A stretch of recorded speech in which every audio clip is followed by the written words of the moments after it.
Bueno, comenzamos hoy. Fue muy iluso. Estaba casi limpio el pizarrón. Pero sí necesitamos que es para allá. Está prácticamente limpio. Como total. Bueno, entonces decíamos que hoy estamos a 30 de noviembre. Termina el 11º mes de 2023 y terminamos la tercera semana de nuestro curso de introducción a la astrobiología. Astrobiología. Y hemos hablado de los antecedentes de la historia. Tiene que ser con mayúscula, al menos en español, porque si ponemos historia en español con minúscula, estamos hablando de cuentos. Si lo ponemos con mayúscula, estamos hablando del estudio de los sucesos humanos. Esto es la historia. El estudio de los sucesos humanos.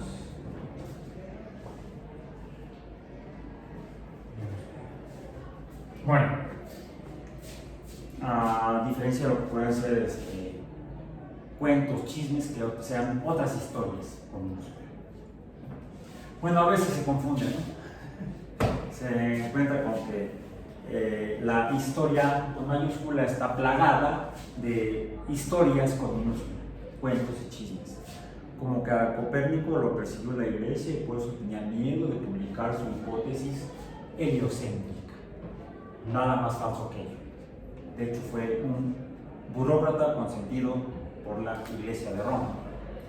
Y los papas se interesaban por conocer sus hipótesis, en las cuales planteaba que el sistema del mundo estaba conformado con el Sol en el centro y las estrellas errantes o planetas que andaban alrededor. Entonces, parece que el punto central de nuestros antecedentes para el estudio de la astrobiología están efectivamente en el desarrollo histórico de cómo conseguimos el mundo o el sistema del mundo.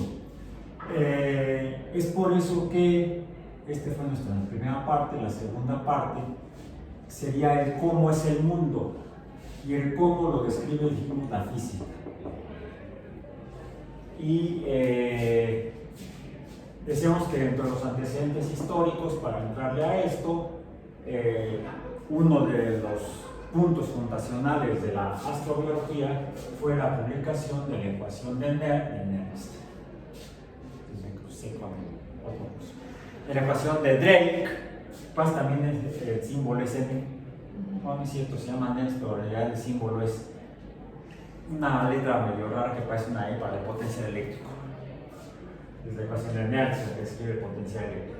No, la ecuación de Drake describe, o pretende describir, el número de civilizaciones en una galaxia que estaría en función de la tasa de formación de estrellas.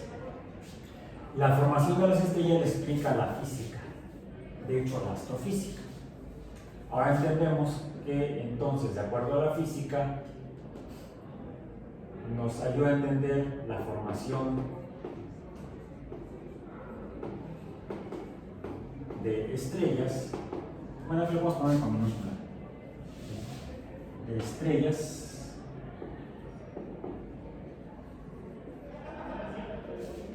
e incluso ya entendiendo qué son las estrellas con base en, históricamente, desde las observaciones quizá telescópicas, muy probablemente telescópicas por parte de, y el fijarse en detalles de lo que veía a través del telescopio Isaac Newton.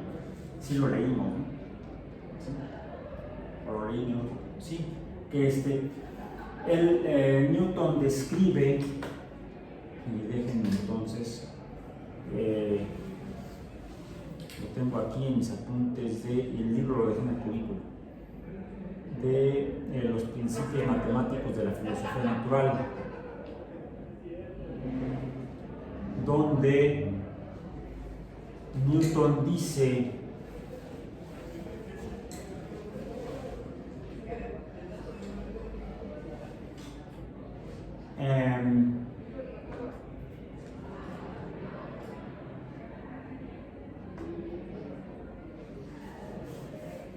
este bello sistema del Sol, planetas y cometas solo puede proceder de la obra y dominio de un ser inteligente y poderoso. Bueno, es esta parte introductoria del párrafo correspondiente.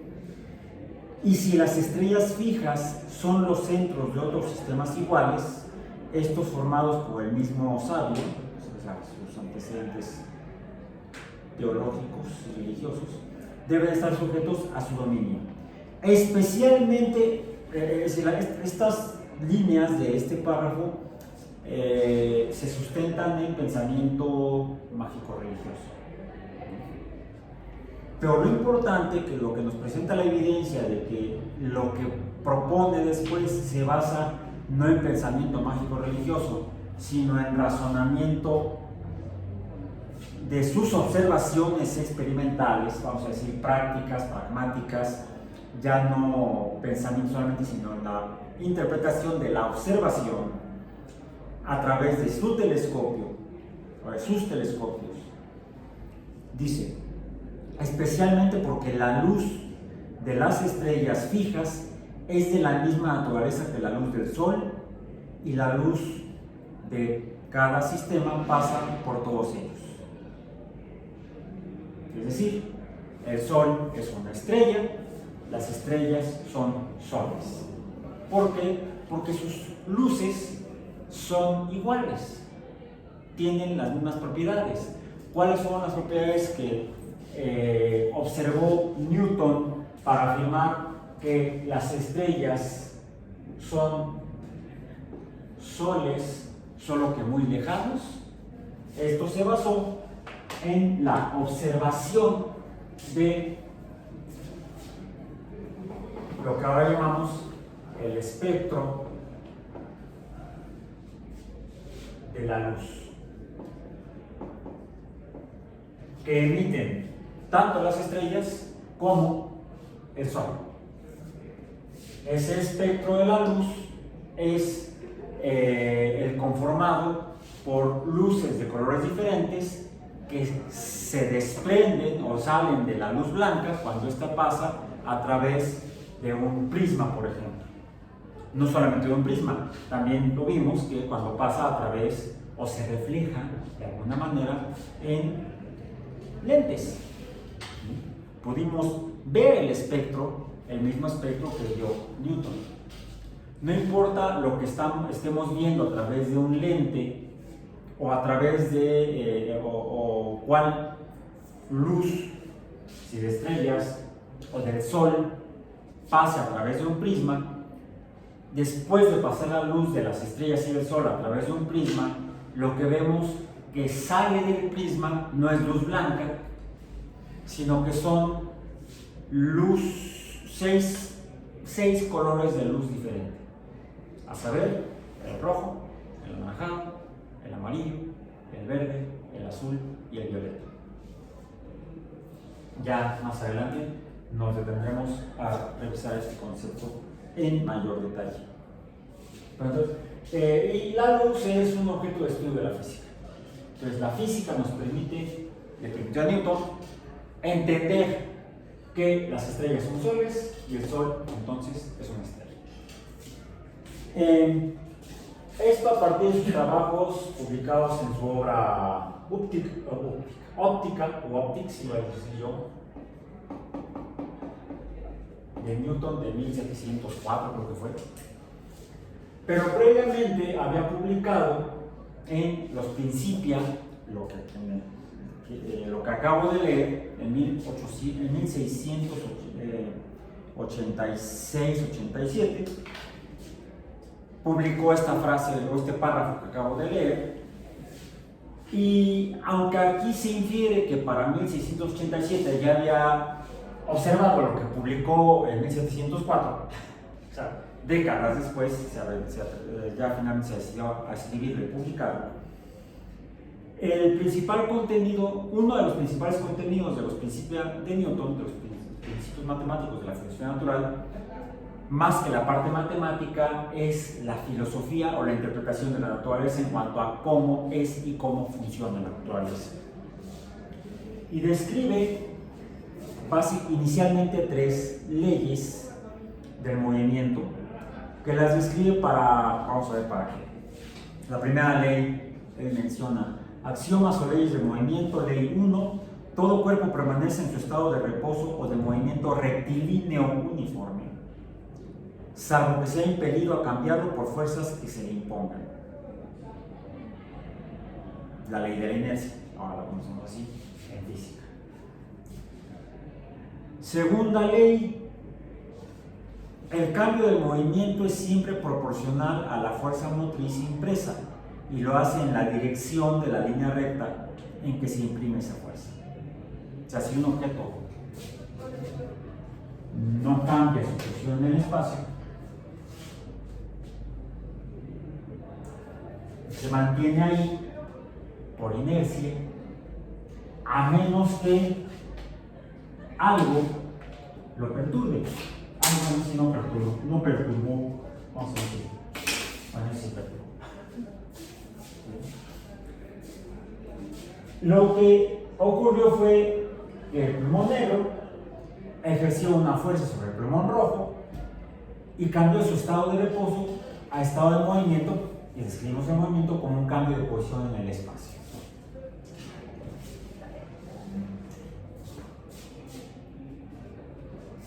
¿Qué tan grande es el cambio del estado previo de reposo? Depende de la magnitud de la perturbación o fuerza. Mientras mayor sea la perturbación, bueno, hasta los dos, mayor será el cambio de posición en el espacio o el movimiento, que es lo que describe Newton en la ley 2. Y además lo hizo para allá, no para el otro lado. Hasta aquí estas 2 leyes son las fundamentales para entender cómo es el mundo, cómo es el universo. Por ejemplo, cómo son las estrellas, por qué son las estrellas, cómo son, y por qué hay otras cosas junto a las estrellas. Esas cosas junto a las estrellas son las que, una vez que se reinterpreta la hipótesis copernicana, inicialmente por Kepler, con la ayuda de Galileo, aparentemente, o quizá de manera inicialmente independiente de Galileo, porque curiosamente Kepler publicó en 1609 las leyes de movimiento de los planetas, en las que se pasa de, vamos a poner aquí un poco con enfoque histórico, 1543, Copérnico dice que los planetas, o las hasta entonces todavía estrellas errantes, a las que podemos llamar planetas, giran en círculos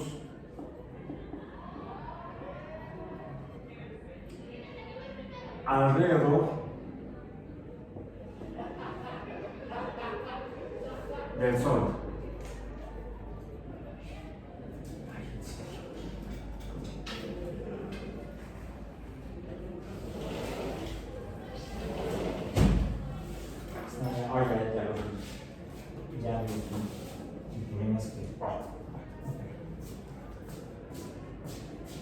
En 1609,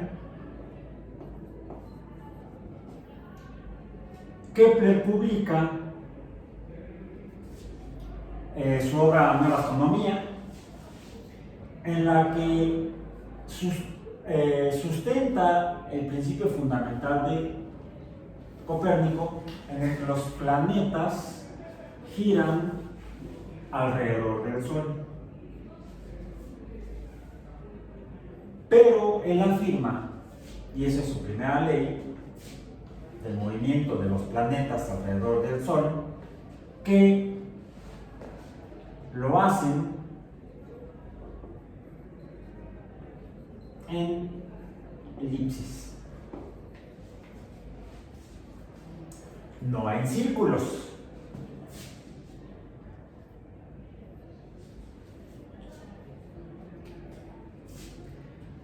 Y es hasta 1632, me parece.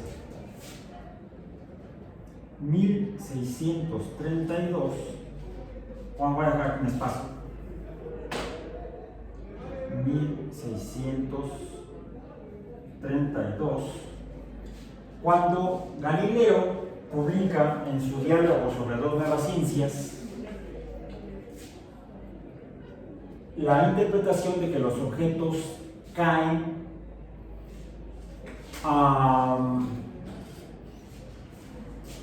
relacionándolo con la ley 1 de Newton, todo cuerpo, con la segunda parte del enunciado de la primera ley de Newton, de la ley 1, todo cuerpo permanece en su estado de movimiento rectilíneo uniforme.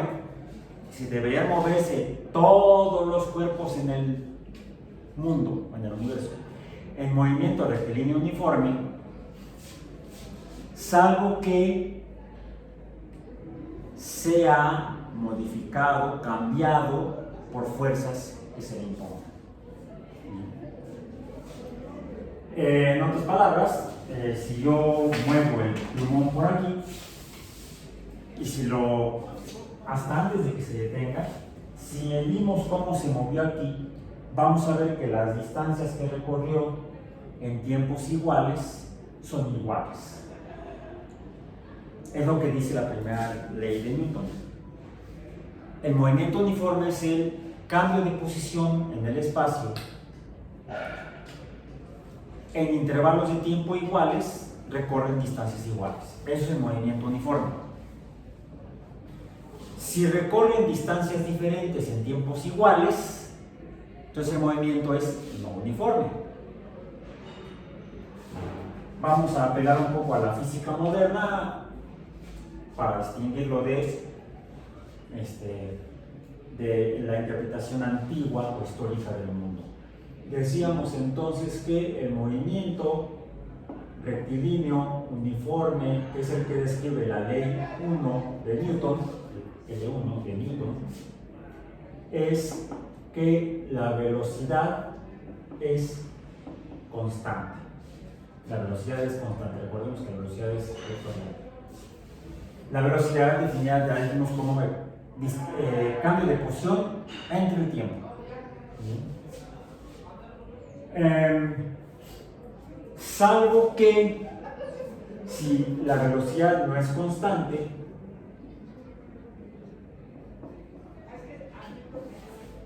entonces hay un cambio de velocidad. Esto sería, ok, sí, vamos a sacarnos aquí, un cambio de velocidad en función del tiempo. ¿Y cómo se llama de delta V entre delta T? ¿Cuál es el cociente de la velocidad entre el tiempo? La aceleración, que también es vectorial por ser la velocidad vectorial. Entonces, los objetos cambian su movimiento uniforme a movimiento acelerado, le llamaríamos a esto movimiento acelerado, el cual puede ser rectilíneo. De hecho, lo vemos aquí cuando el plumón se detiene. Empieza a recorrer menores distancias en tiempos iguales hasta que ya no cambia su posición, el cambio en la distancia es cero y por lo tanto su velocidad es cero y por lo tanto se encuentra en estado de reposo, ya no de movimiento. La pregunta es ¿por qué se detuvo? Diría Newton, porque alguna fuerza, en lugar de cambiar a que pase de reposo a movimiento, lo pasó de movimiento a reposo. ¿Cuál fue la fuerza, por cierto? la fricción del cuerpo del plumo con el cuerpo de la canaleta del pizarrón. Perfecto. La fricción es una fuerza. ¿Por qué es una fuerza? Porque cambia el estado del movimiento de las cosas. Todo lo que cambie el estado del movimiento o reposo de las cosas será una fuerza. No importa cuál sea su naturaleza. Podemos preguntar, ¿qué es la fricción? Bueno, sería objeto del curso de física, no del curso de pensamiento médico, es otro, del curso de astrobiología, introducción a la astrobiología.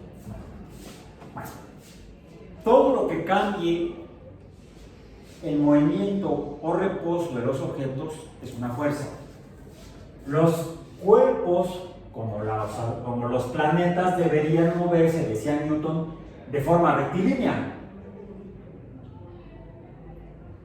Pero ya en 1543 Copérnico había dicho que se mueven en círculos, no en línea recta. Ese fue un pequeño, gran problema de la hipótesis de Copérnico. Fue uno de los componentes cognitivos, argumentales, pase usted, argumentales, por los cuales algunos astrólogos matemáticos no creyeron en el modelo de Copérnico, en la hipótesis de Copérnico. Porque ya desde milenios atrás, desde los astrólogos mesopotámicos, todos en el mundo, que sabemos que lo observaron, midieron y describían el movimiento de los planetas no como un movimiento uniforme. Si ustedes quieren, circular y alrededor de la Tierra, pero ese movimiento circular alrededor de la Tierra, ellos lo medían y veían que no era uniforme. Lo que habían observado era un previo a Copérnico, y además Copérnico también lo vio y también lo describe sobre las revoluciones. El movimiento de los planetas es un movimiento circular, podría ser alrededor de la Tierra o alrededor del Sol según Copérnico, pero no a velocidad uniforme, sino sería como acelerado. Finalmente sería un movimiento circular acelerado, MCA llamémoslo. En los planetas se mueve el movimiento circular acelerado, no uniforme. De hecho, por eso puse aquí, giran alrededor, en círculos alrededor del Sol.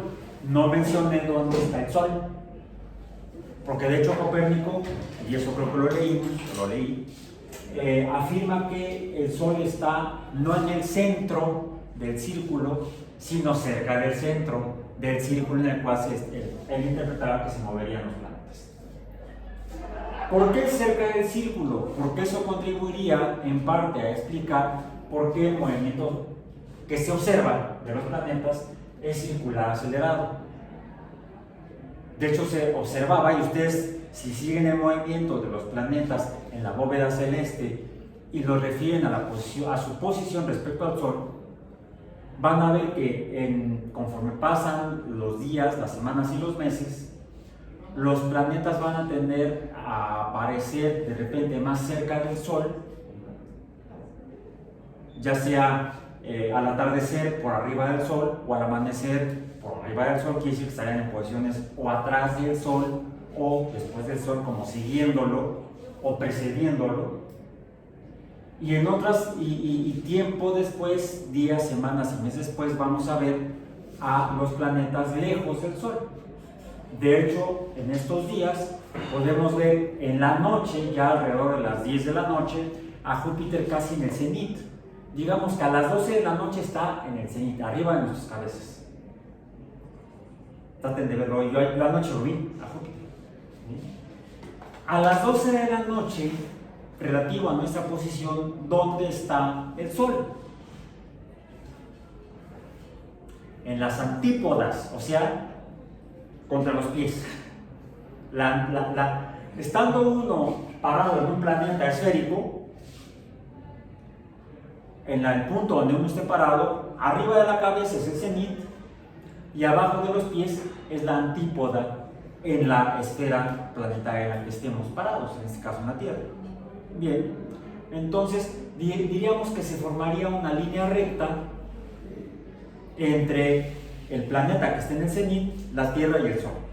Esa línea recta pasaría a través del centro del planeta, el centro de la Tierra y el centro del Sol. Y podríamos entonces ver cómo cambian sus posiciones relativas. Respecto a nuestra observación, bien. En cambio les digo, dentro de algunos, no tengo el dato ahorita y no lo recuerdo, y recordemos que soy biofísico-químico molecular, no astrofísico ni astrónomo formalmente. Me gusta la astronomía, pero no soy astrónomo. Ni siquiera puedo decir que sea astrónomo aficionado. Soy aficionado a la astronomía, pero no soy astrónomo aficionado, porque los astrónomos aficionados casi parecen profesionales. De hecho, algunos viven de ello, son profesionales. Entonces, son astrónomos aficionados o amateurs nada más de nombre. Tengo un amigo que de hecho en eso vive y es astrónomo aficionado, pero es profesional porque vive de ello. Bueno, entonces,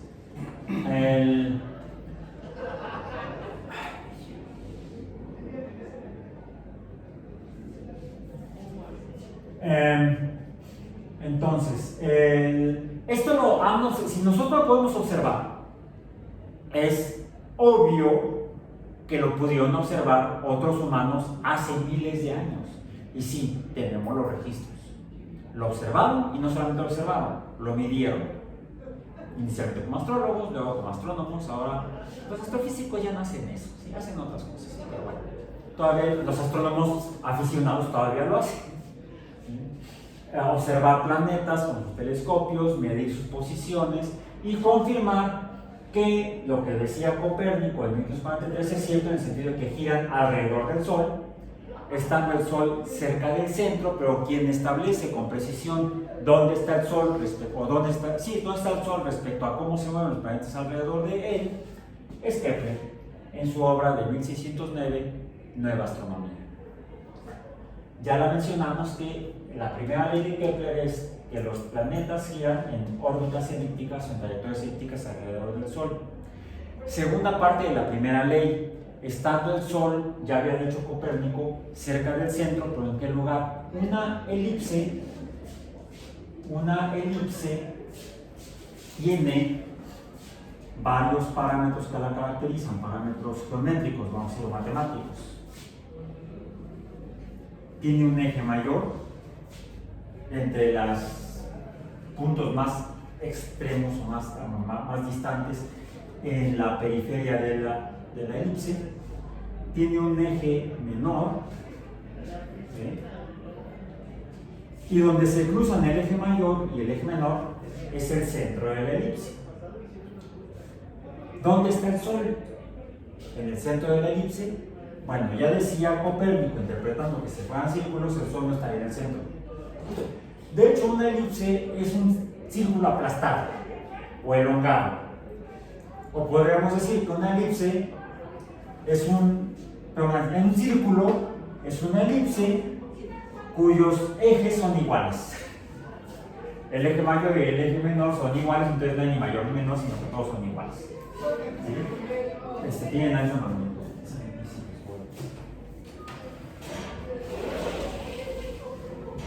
Oigan chicos, ¿pueden bajar un poco el volumen? Estoy en clase.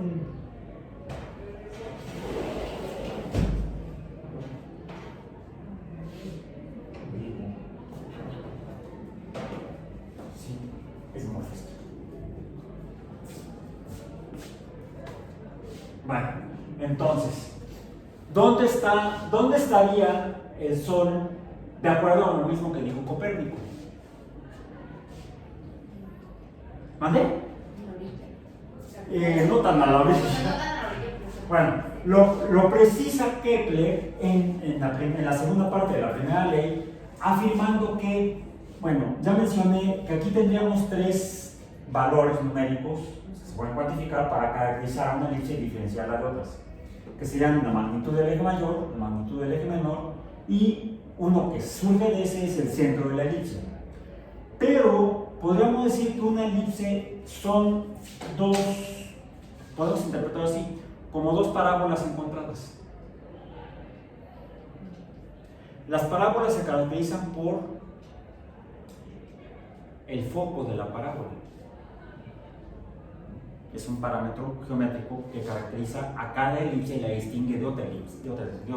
a cada parábola y la distingue de cualquier otra parábola. ¿Bien?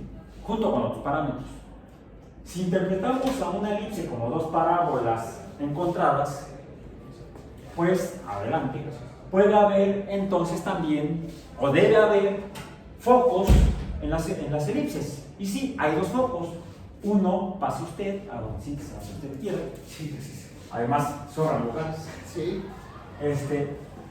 Habría dos focos, uno respecto a cada extremo del eje mayor. Habría, imaginemos, un foco aquí y otro foco acá. Uno a la izquierda y otro a la derecha de esta elipse elongada horizontalmente. Bien, bueno. La segunda parte de la primera ley de Kepler define que, bueno, la primera parte, los planetas giran en órbitas elípticas alrededor del Sol, primera parte. Segunda parte, estando el Sol en uno de los dos focos de la elipse. Eso explica lo que habían observado milenios atrás los astrólogos mesopotámicos, egipcios, mayas, griegos, siglos antes, no milenios, sino siglos antes. Los árabes, los astrólogos árabes observaban lo mismo, lo cuantificaron, lo midieron y todos veían que los planetas se mueven en la bóveda celeste aparentemente de manera acelerada, a velocidades diferentes. ¿Sí? Cuando se alejan del Sol, cuando se acercan al Sol, aumenta su velocidad, o sea, la distancia en la bóveda que recorren en tiempos iguales, mientras que cuando se alejan del Sol, recorren distancias menores en tiempos iguales. Es decir, cuando se acercan al Sol, el movimiento es acelerado, aumenta su velocidad relativa. Bueno, aparentemente relativa desde nuestra posición, habrá que ver si eso es cierto. Cuando se alejan del Sol, se aletargan, se hace más lento, se mueven cada vez recorriendo distancias más cortas en tiempos iguales, es decir, a velocidades cada vez menores. Diríamos entonces que el movimiento ya no es estrictamente en física acelerado, bueno sí, pero negativo, o desacelerado. Se van aletargando, se van ralentizando, es otra forma de mencionar, otro verbo, son sinónimos. ¿Sí? Es cuando algo va más despacio, decimos que se desacelera, se hace más lento, se aletarga, se ralentiza, no es se alenta, porque digo, es que la computadora se alentó. No existe el verbo alentar. Bueno, sí existe el verbo alentar, pero alentar es echar porras. La bien bomba. Sí, eso es alentar, dar ánimos. Alentar no es que sea más lento, no, alentar es echar porras. Los verbos para decir que van más lento los planetas cuando se alejan del Sol, pongamos el Sol aquí. Ahí está el Sol, pues un asterisco, una estrella. Cuando los planetas se acercan al Sol, van más rápido, se aceleran. Cuando los planetas se alejan del Sol, se desaceleran, se aletargan, se ralentizan. Eso lo describe entonces la primera ley de Kepler. Se mueven en órbitas elípticas, estando el Sol en una de los focos. Y la segunda parte de que van más rápido cuando se acercan y más despacio cuando se alejan, es la segunda ley de Kepler, en la que al ir más rápido, pues aquí recorrerá una distancia mayor, vamos a decir, recorre de aquí para acá. Recorre una distancia mayor, y cuando está más lejos, recorre una distancia menor, de aquí a acá. Es menor esta distancia que esta distancia. Solo que Kepler no lo pudo medir como la distancia en el perímetro de la elipse. No lo pudo calcular con precisión y entonces no se aventó a poner ahí el dato y el cálculo, porque no tenía la matemática necesaria para poder calcularlo como él quería. ¿Por qué? Pues porque Newton todavía no había nacido. 1609. ¿Esto cuándo fue? Bueno, las leyes de Newton fueron publicadas, dijimos, en 1686, vamos a decir. ¿ok? O sea, casi 80 años después de que escribió Kepler, y ya Kepler había muerto en 1630 y algo, antes de que naciera incluso Newton. Entonces, lo que alcanzó a escribir Kepler en su segunda ley fue: giran en elipses. Como no pudo medir la distancia, lo que sí pudo calcular con mejor satisfacción fue estas áreas de aquí. Él decía que los planetas se mueven en órbitas elípticas estando el Sol en uno de los focos, recorriendo áreas iguales en tiempos iguales. ¿Sí? Esta área de este semitriángulo no es un triángulo porque este lado no es una recta, es un arco. ¿Sí? Y acá también tenemos otro arco. Se parecen a triángulos. Estos semitriángulos tienen superficies en las cuales podemos calcular el área, y lo que calculó Kepler fue que en tiempos iguales recorren áreas iguales, porque no puedo calcular la distancia orbital recorrida. Eso teníamos que haber esperado a que Newton publicara en sus principios matemáticos de 1686 el cálculo diferencial. La diferencial nos permite calcular estas distancias. Bueno, estamos hablando entonces de los planetas, ya no de las estrellas. Solamente citamos a las estrellas porque los planetas se estarían moviendo alrededor de estrellas. Y de hecho lo que dice también Newton, Newton, lo voy a mencionar aquí, en los principios matemáticos, cuando apela a la naturaleza de la luz de las estrellas y el Sol, son iguales. Dice,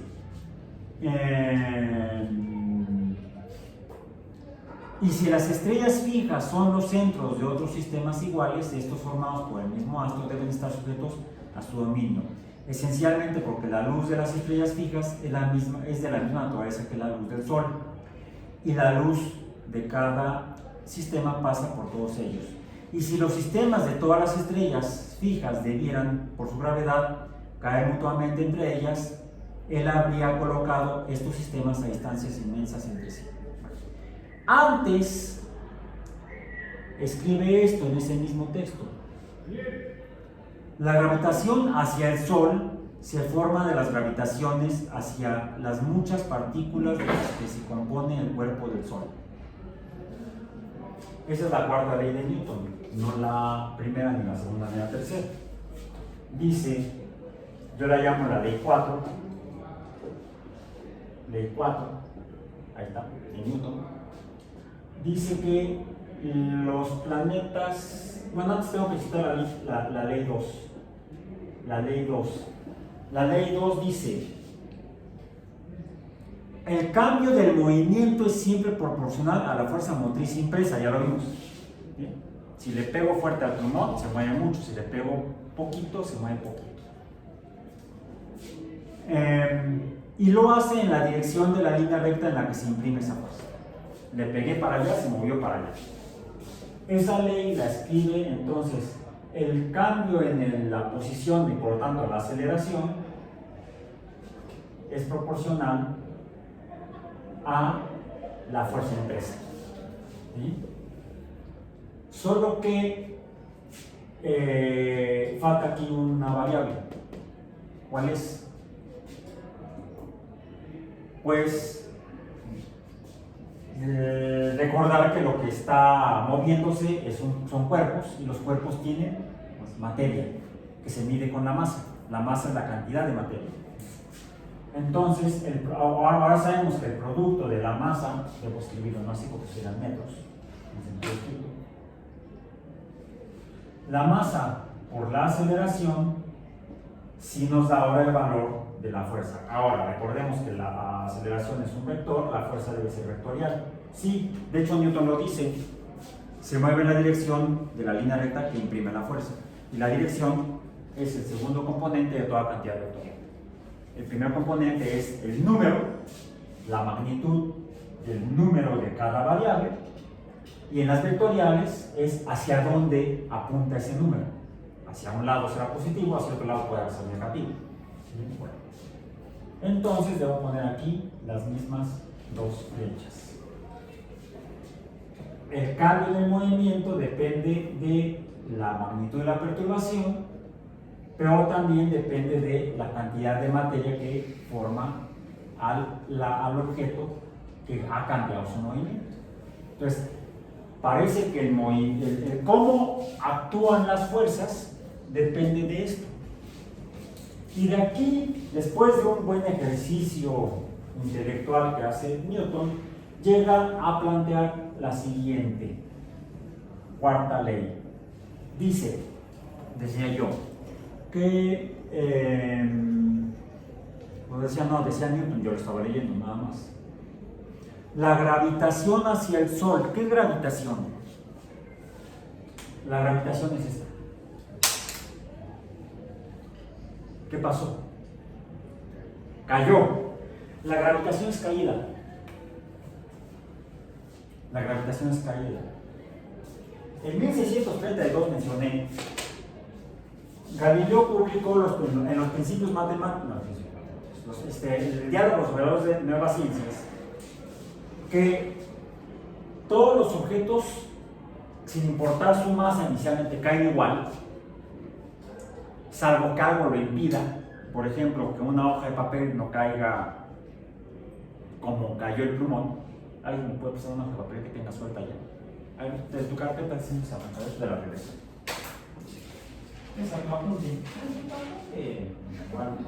Se levantará del suelo.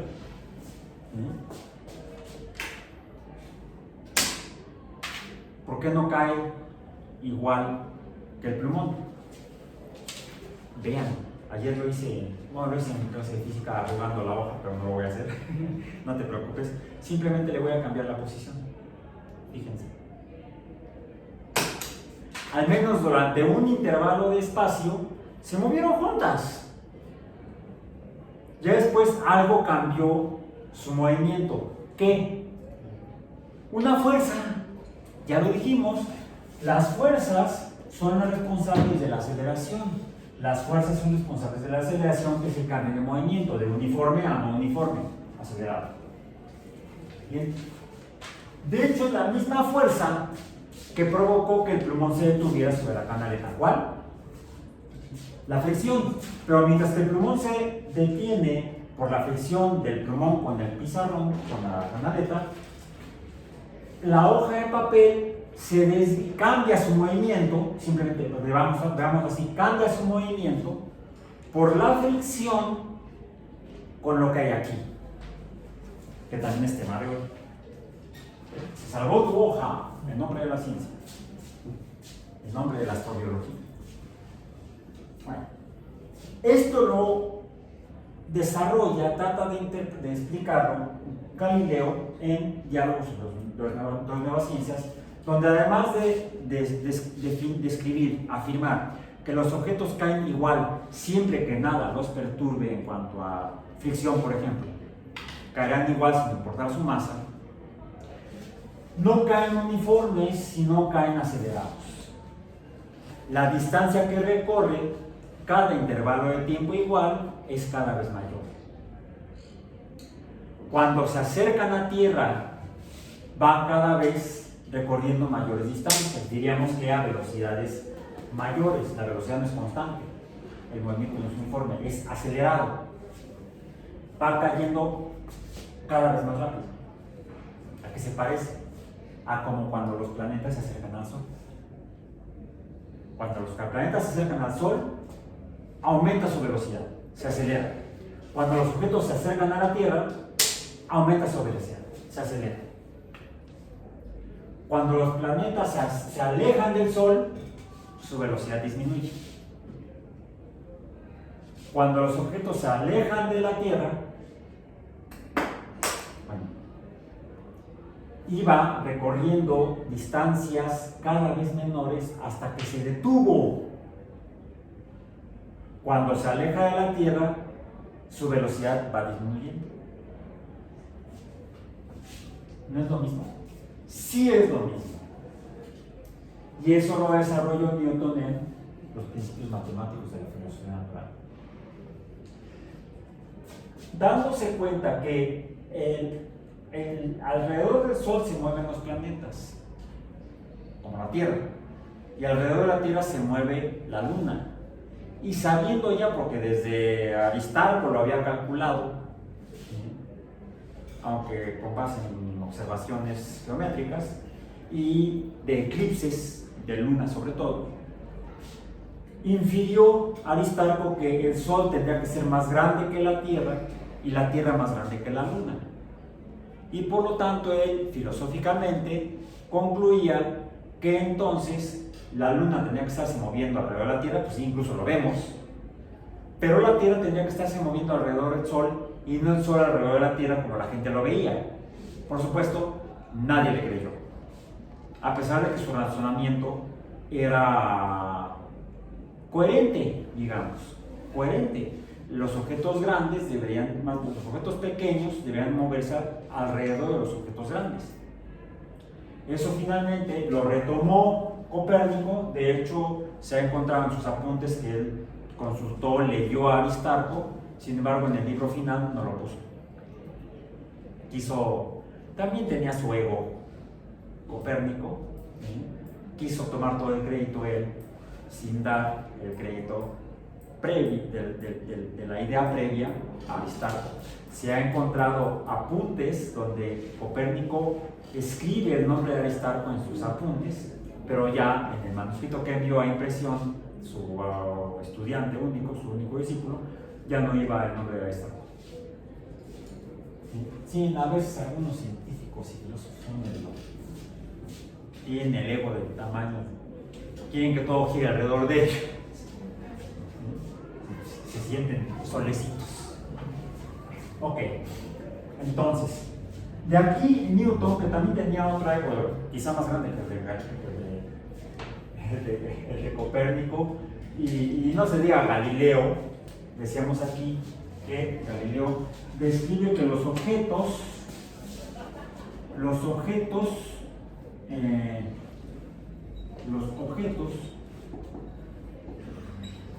caen acelerados.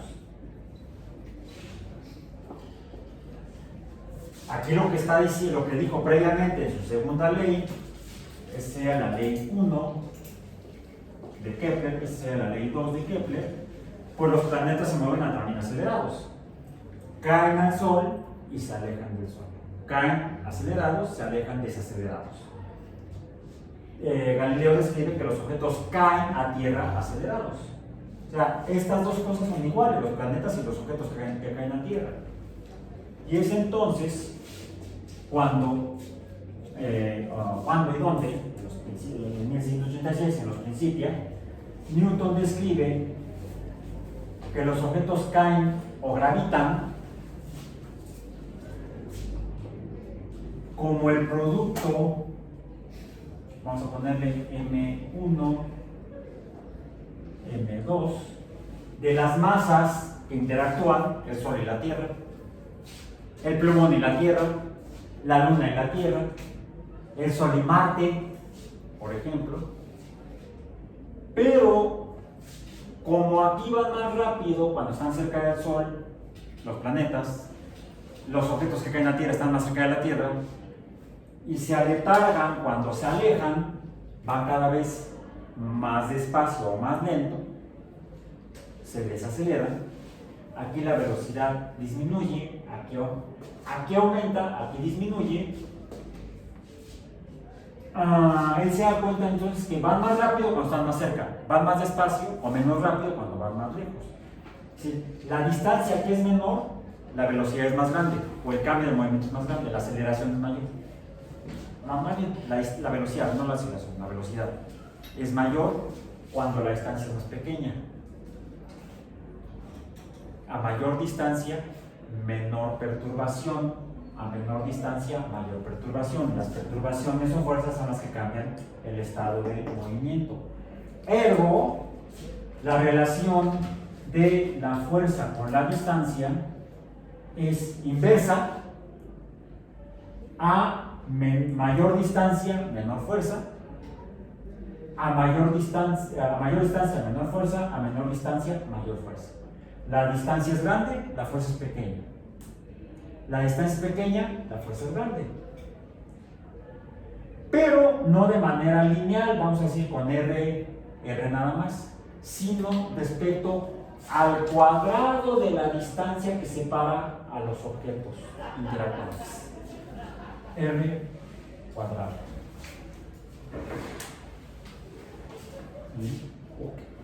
Entonces, esto es cómo se gobierna, cómo funciona el universo. Ya revisamos previamente que las estrellas cómo se forman. ¿A partir de qué? Materia, ya sea en forma de gas o polvo, y polvos. Gas y polvo, pero principalmente es gas de hidrógeno y de helio. Ya eso ya lo hablamos, ya lo leímos, está el material disponible en el sitio web. Y al final de la sesión de hoy les voy a hacer un comentario al respecto.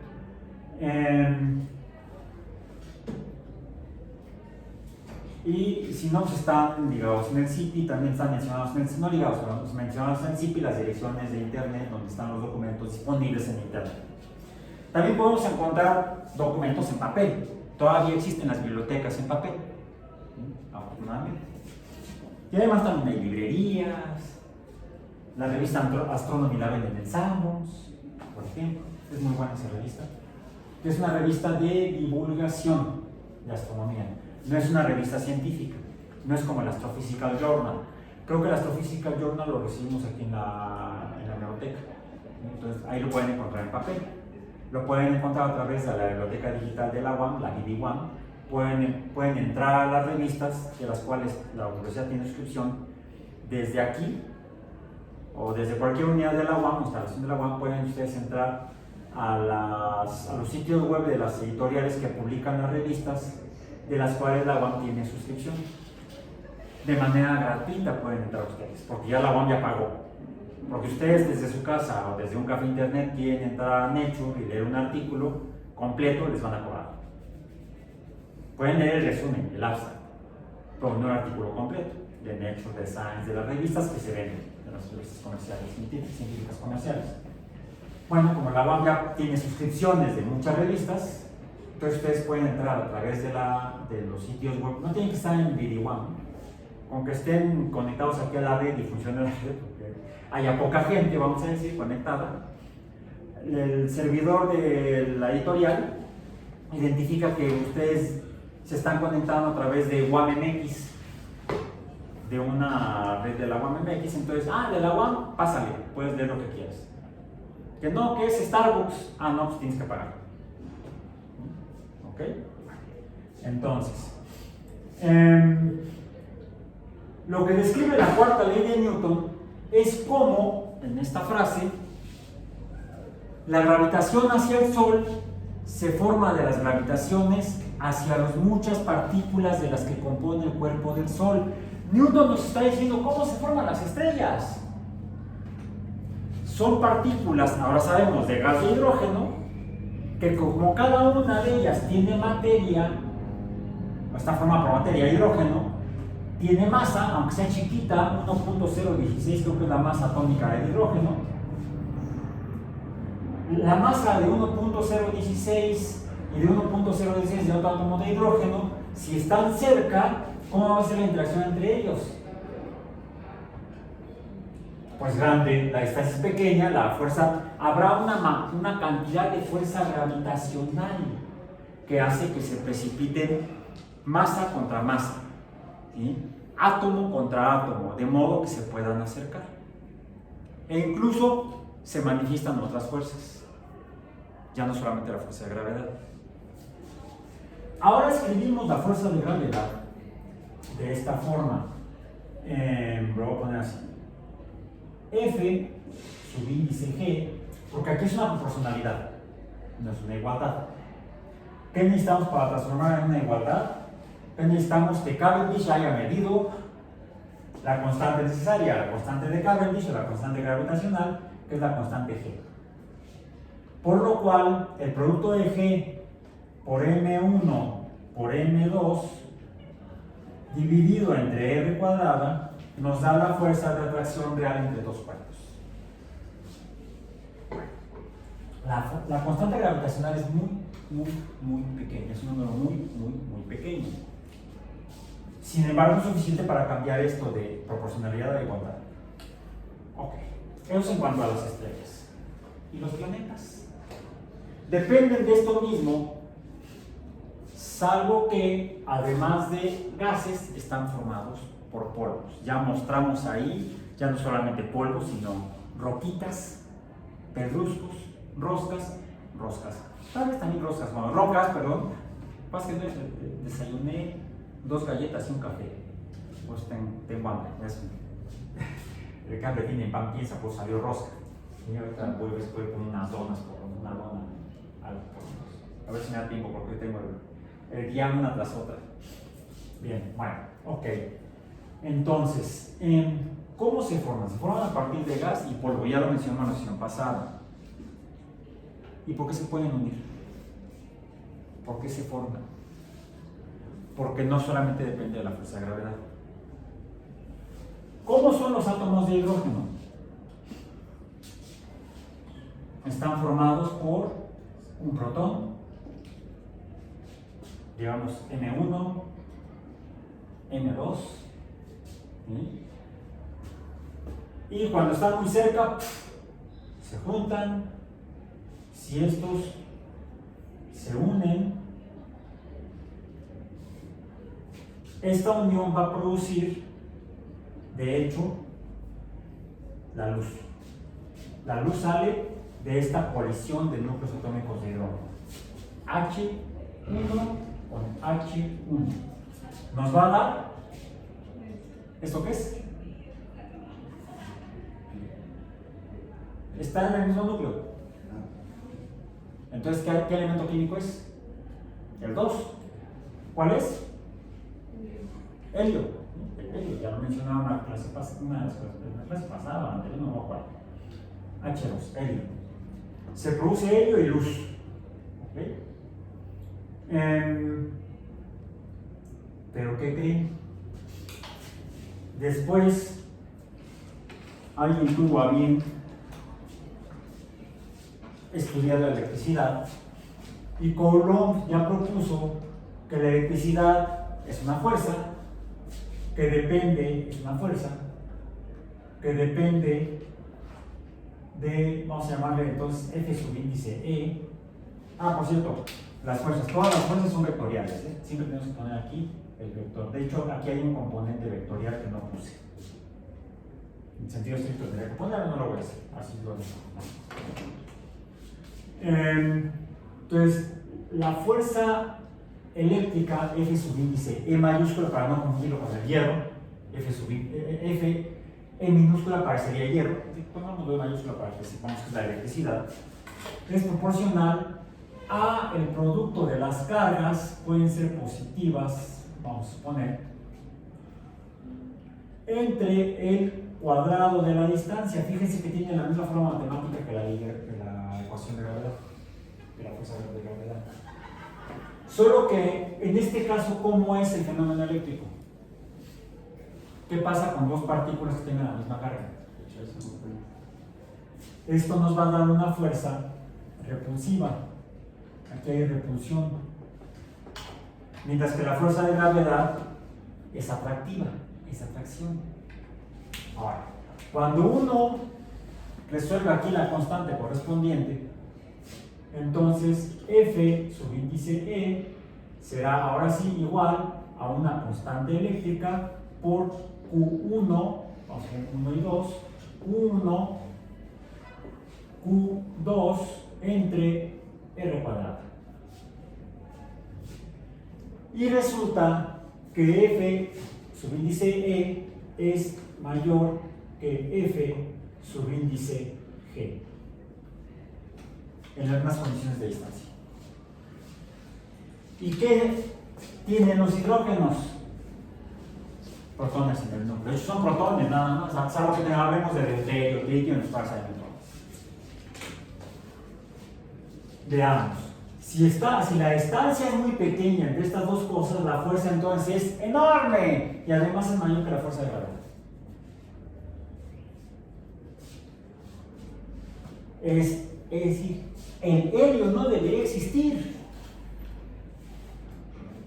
Cuando mucho podría existir, lo voy a poner aquí en verde, cuando mucho podría existir el H subíndice 2, H2, que es el hidrógeno molecular, la molécula de hidrógeno, debido a la existencia de electrones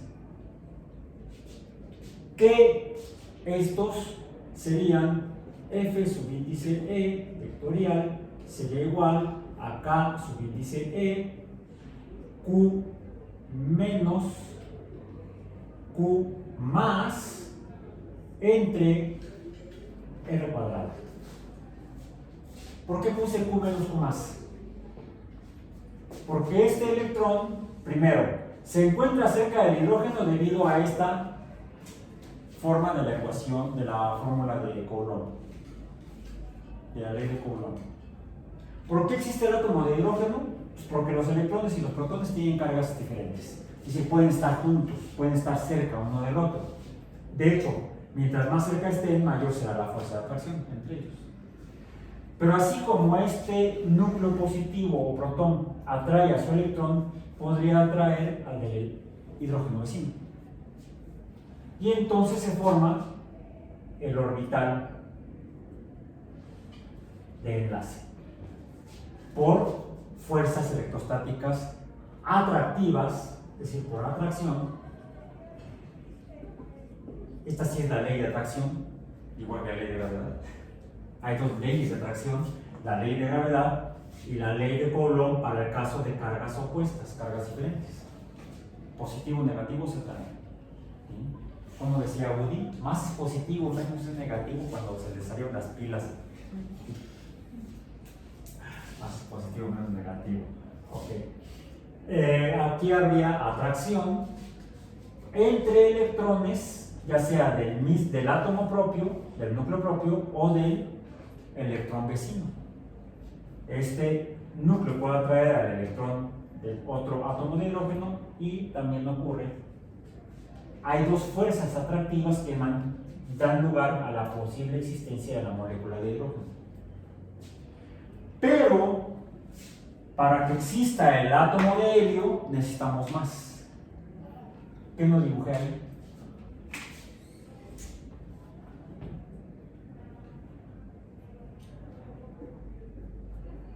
Los neutrones. Los neutrones que podrán estar aquí, si esto es deuterio, por ejemplo, necesitaríamos dos deuterios, más que hidrógeno sería entonces de 1 para la formación de helio. Porque los neutrones son los responsables de la fuerza nuclear, F subíndice N, que es la que mantiene al núcleo de los átomos mayores al hidrógeno unidos. Okay. Y entonces, tanto por Coulomb como por esto, existe más materia en el universo. Existe, ya vimos, en forma de compuestos y de moléculas, y está, ya hemos visto hasta fotografías, bueno, medio chafa mi foto con el celular, de la nebulosa de Orión, donde ese gas y polvo, por fuerza de gravedad, por fuerza newtoniana, estarían atrayéndose y colisionando para formar estrellas, los gases, y queda el polvo remanente alrededor del cual también la materia, por ejemplo, ya no tanto hidrógeno, sino otros compuestos químicos. De hecho, en el núcleo de las estrellas se está formando esto, se está formando helio, quedan núcleos de helio emitiendo luz, pongamos la luz en otro lado, hasta allá arriba, no que se vea la lámpara. La luz de la reacción la ponemos acá. Sale aquí como H, ahí está la luz. Se están formando muchos de estos, muchos núcleos de helio. Vamos a decir, helio más helio pueden a su vez atraerse, fusionarse y ¿qué formarían? He2 más He2 me daría un átomo de masa 4. 2 más 2, 4. ¿Cuál es el elemento 4? No, de masa no, de número 4. Número 4.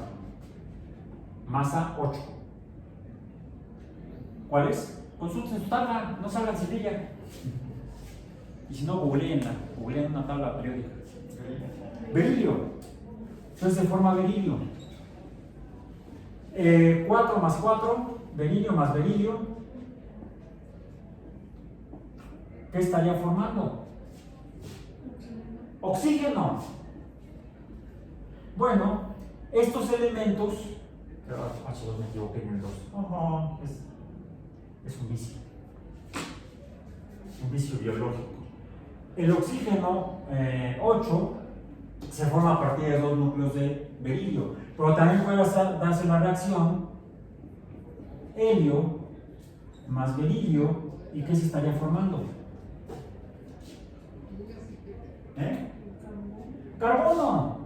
Carbono 6. O podría ser incluso berilio, vamos a poner, vamos a poner berilio más hidrógeno, que se estará formado. 4 más 1, 5. ¿Cuál es el 5? Si el carbono es 6,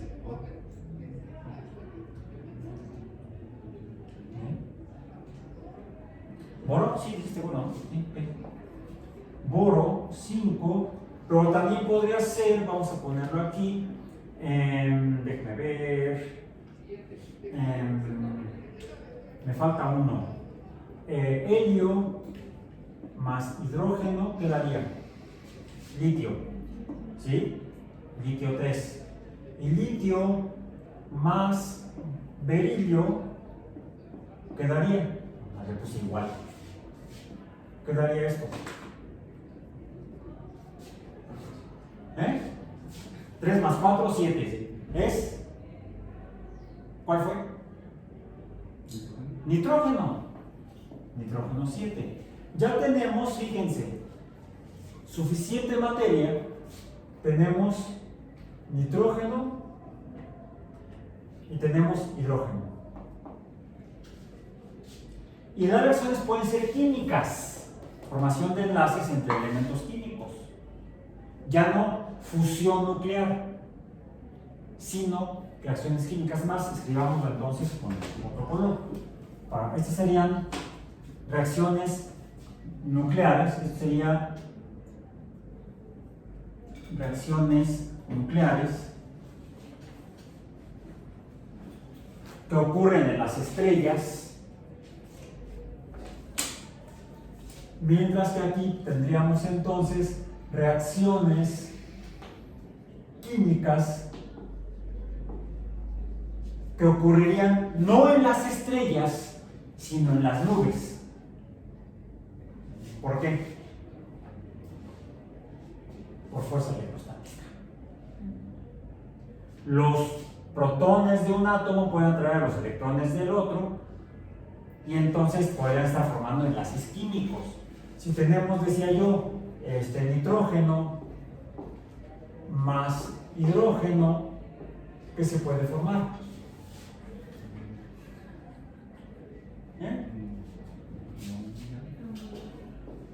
Más sencillo, pongamos NH2. No, sí, amoníaco, sí. Si fueran 3 sería NH2. NH3 sí será amino. NH3, sí, tienes razón.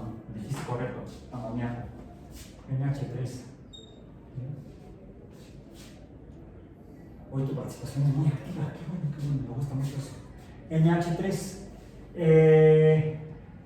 Carbono más hidrógeno. Bueno, tendríamos que balancearlo, ¿no? Tenemos que balancear aquí las reacciones químicas. Aquí serían entonces nitrógeno más 3H me daría amoníaco, carbono más 4H que me daría. ¿Cuál es el producto? Metano, CH4,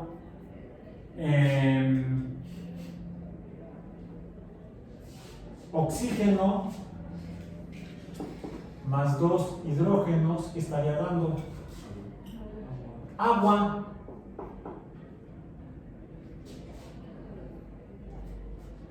Vamos a ponerlo OH2 como las otras, pero no sé por qué escribimos el agua al revés. Es muy antropocéntrico, parece. Entonces, esto estaría provocando la formación de compuestos en las nubes.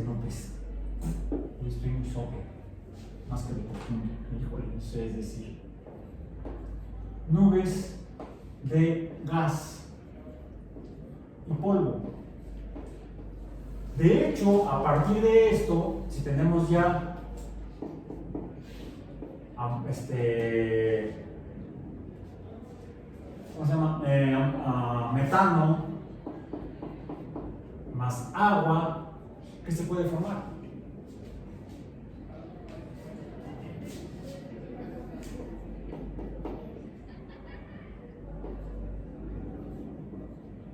¿Eso qué es? Hidrocarburos. No, carbohidratos, perdón. Carbohidratos. Y esto forma las nubes de gas y polvo, que también tienen masa. Pero recordemos que lo que tenemos en estas moléculas, en estos compuestos, son, lo voy a poner de forma así porque va a ser más difícil que sea evidente. Necesitamos que sea así y así, quizá. Finalmente, donde tendríamos aquí adentro, vamos a poner que fuera los núcleos atómicos. ¿Qué hay aquí? Dijimos, aquí hay electrones. ¿Qué hay aquí? Electrones. En el núcleo de los átomos, ¿qué hay? Cargas positivas. ¿Qué puede suceder? Que por fuerza electrostática los núcleos de los átomos de un compuesto o molécula atraigan a los electrones de otro compuesto y viceversa. Y aquí lo que tenemos son las fuerzas van der Waals. Fuerzas van der Waals, que son un tipo de fuerzas electrostáticas muy débiles. No son iónicas. Si tuviéramos iónicas, bueno, las estrellas van fusionando sus núcleos de hidrógeno y formando helio. Al haber átomos de helio muy cerca, con grandes presiones, pueden colisionar y formar, vimos ya, átomos de berilio, átomos de litio, átomos de carbono, nitrógeno, oxígeno, boro, y así las estrellas van evolucionando. Al pasar del tiempo de vida de una estrella, va cambiando su composición química, su composición elemental, vamos a decir, composición elemental. Y eso hace que finalmente, al ser ya la materia demasiado grande, ya no pueden fusionarse tan fácilmente y las estrellas, dicen los astrofísicos, mueren. Al morir, hay un fenómeno como de rebote, ¿sí?, térmico. La fuerza gravitacional disminuye, aumenta la temperatura y entonces eso provoca un rebote térmico que arroja la materia hacia el espacio y se forman otro tipo de nubes de gas y polvo. Un gas y polvo, digamos, de segunda generación. Ya no es el que estaba al principio de la formación del universo, había solamente hidrógeno y un poco de helio. ¿Sí? El más abundante hidrógeno y había ciertas cantidades de helio. A partir de eso se formaron la primera generación de estrellas. Al morir la primera generación de estrellas ya tendrían elementos más grandes pero no muy pesados. Estos se comportan con base en las mismas leyes gravitacionales y eléctricas y pueden dar lugar a nuevas estrellas con una composición química más rica. Y queda polvo alrededor con una composición química diferente, más rica químicamente respecto a las nubes de gases iniciales que había al principio de la existencia del universo. Y serían esas nubes de gas y polvo las que estarían por fuerzas gravitacionales uniéndose inicialmente por fuerzas electrostáticas para formar esos primeros pedruscos. Pero quedarían remanentes gases como el helio, como el hidrógeno mismo, el hidrógeno gas de hidrógeno, H2. Al existir metano, podría estar, el metano es un gas.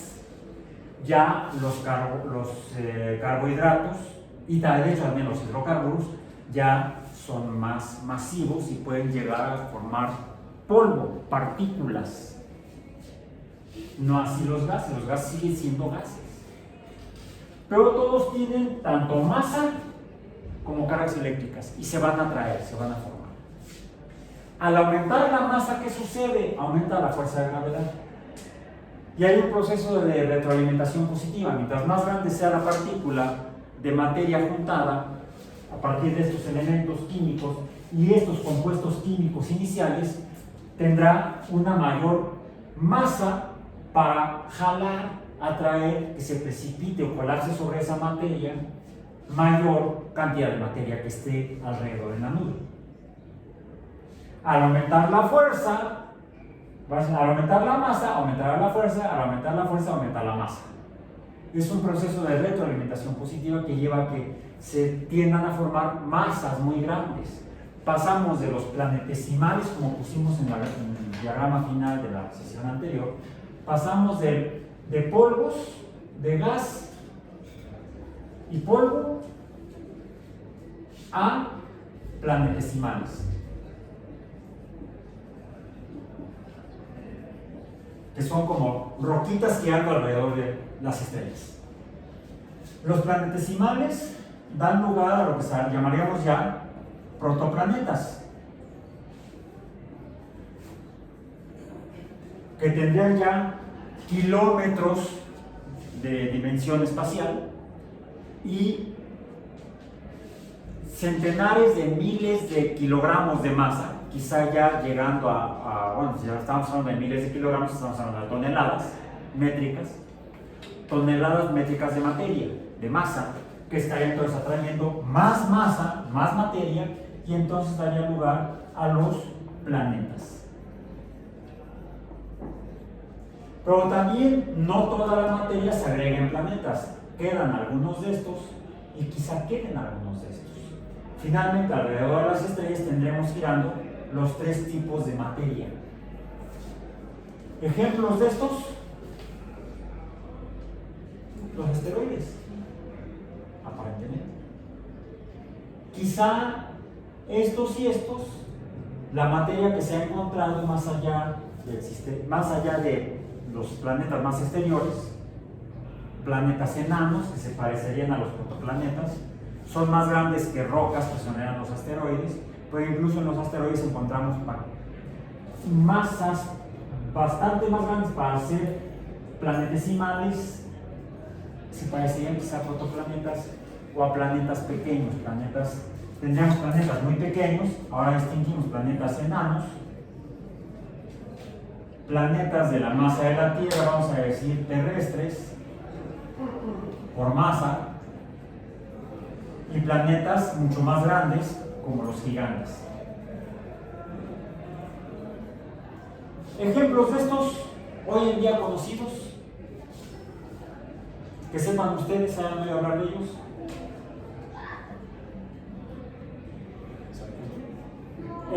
Saturno sería un gigante, Júpiter, ¿sí? Aquí tenemos a Saturno como ejemplo, y enanos, Plutón. Debe ponerlo en minúscula, no, es mayúscula, es nombre propio.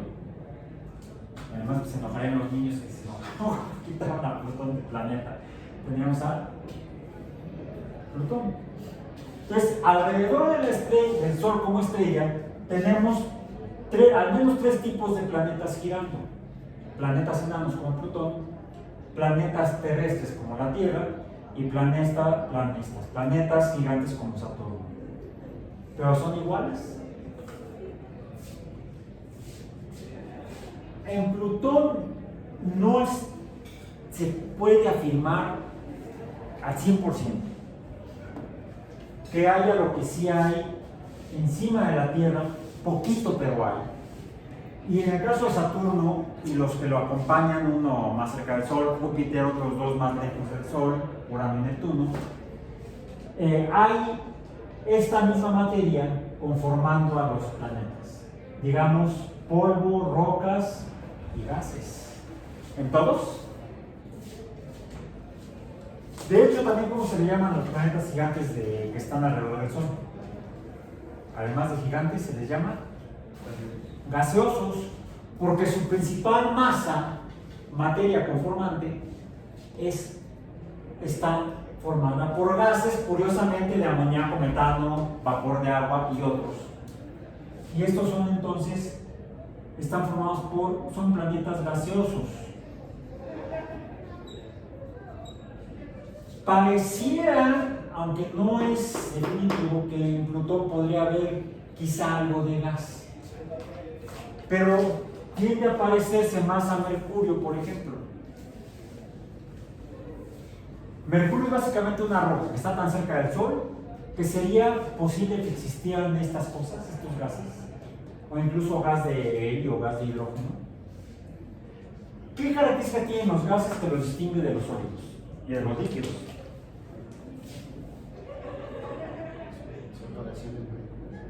El movimiento de las partículas que los conforman. Los gases se caracterizan están conformados por partículas que están muy separadas, pero además de muy separadas, se mueven a gran velocidad. Decimos que la energía cinética de los gases es mayor. ¿Por qué energía cinética? Energía de movimiento. La energía cinética de los gases, como estos, es tan grande que impide que sus partículas se mantengan juntas. Cuando la materia tiene velocidades pequeñas, entonces se mueve poco y quizá puedan mantenerse agrupadas, juntos, más condensadas, ya no como partículas separadas, como gases, sino como antes que los sólidos, que son raros, por cierto, líquidos. En el caso de la Tierra, en la Tierra encontramos la materia en 3 estados de agregación: gaseosa. Si identificamos las partículas de gas, vemos que se mueven, dirían por ahí, decíamos en la secundaria, como pedo en primavera. Es una frase de secundaria de puros niños, por eso decíamos eso. Si éramos remalalados, es que no había niños. Es decir, cuando iban las niñas de la escuela de enfrente a visitarnos, éramos los niños más decentes del planeta, por la de hipócritas. Ok, entonces se distinguen las partículas que conforman un gas de las de un líquido, porque las de un gas se mueven más rápido que las del líquido. Y si se mueven menos, son sólidos. En el caso de la Tierra, encontramos la materia en los 3 estados de agregación.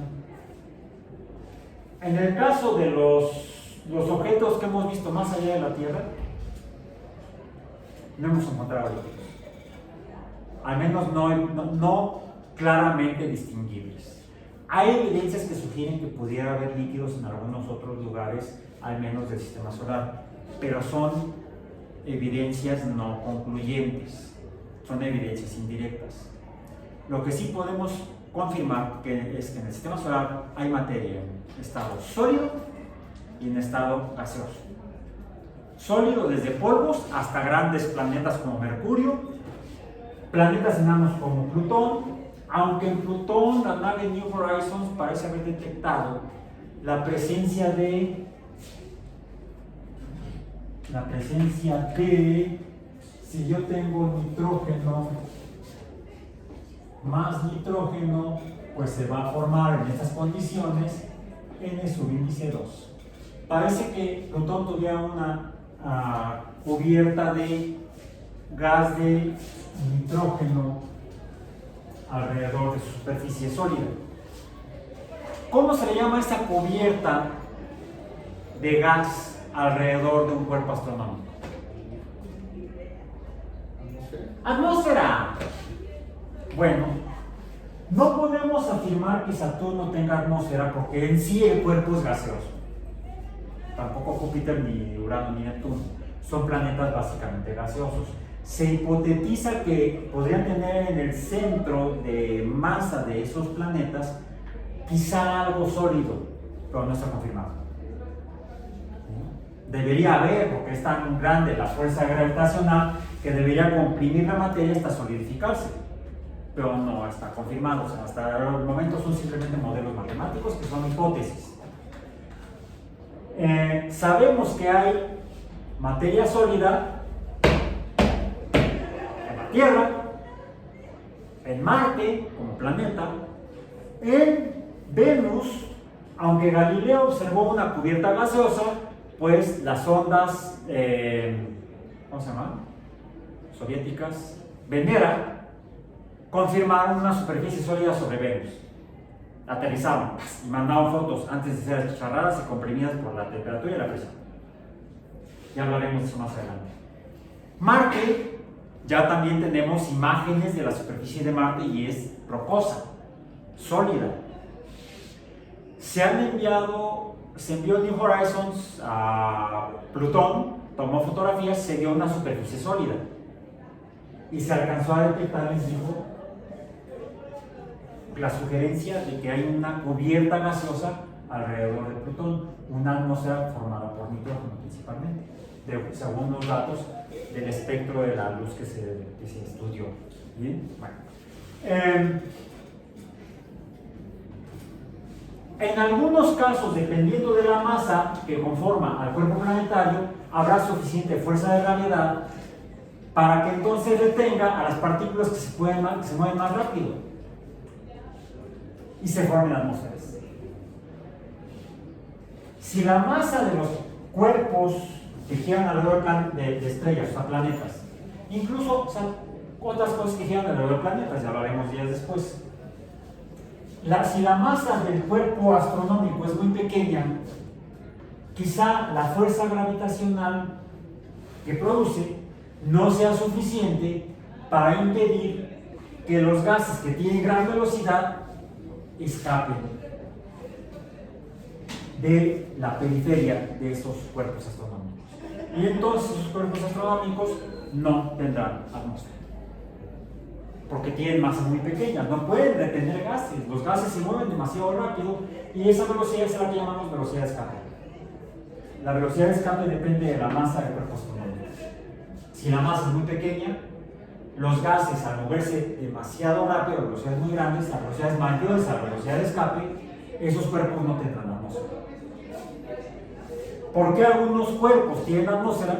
Porque su masa es tan grande que la fuerza es suficiente para desviar, cambiar el movimiento. Finalmente, esta segunda ley de Newton es aplicable a todo, tanto a carritos que se mueven o carrotes que se mueven, como a cómo cambian, se conforman los diferentes cuerpos que existen en la galaxia, en las galaxias como en la Vía Láctea.